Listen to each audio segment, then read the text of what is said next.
dit, la prison ne nous arrêtera jamais, la mort non plus. Nous le faisons en l'honneur de nos ancêtres. Je remercie mon avocat qui a fait son devoir avec dignité.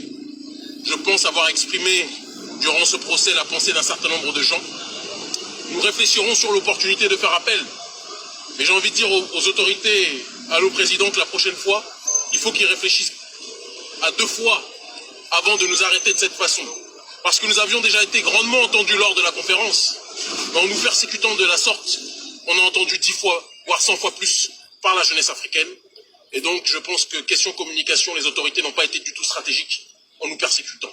Je regrette enfin, pour terminer, que pour quelqu'un qui est un libre penseur, qui défend les droits de ses semblables, on se sente obligé de l'humilier et de l'enfermer dans une cellule où il n'y a même pas le minimum vital pour un détenu, parce que normalement tout le monde a le droit au moins à des toilettes, à un lieu un minimum décent.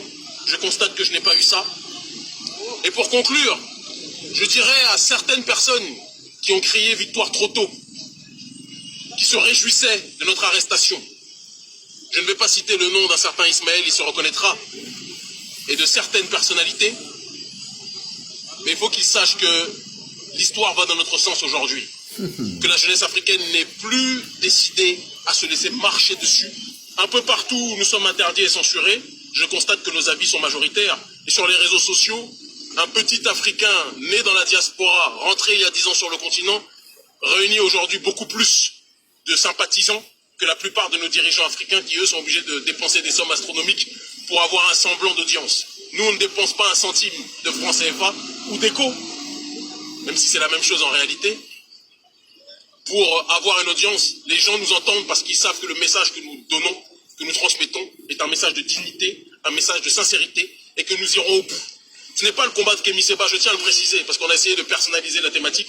C'est le combat d'une jeunesse africaine et diasporique, parce que dans les Caraïbes aussi, ils se sentent colonisés, qui en a marre qu'au XXIe siècle, on nous parle des droits de l'homme, mais que nous soyons toujours colonisés. On a parlé du franc CFA au départ, l'intelligentsia africaine nous a considérés comme des fous, comme des populistes. Ils se sont moqués de nous. Aujourd'hui, les mêmes qui se moquaient de nous sont obligés de prononcer face caméra à côté de Macron qu'il faut changer en partie. Pour nous, ce n'est pas suffisant, mais changer en partie le franc CFA. C'est parce que nous avons mis la main dans le cambouis qu'on en est arrivé là.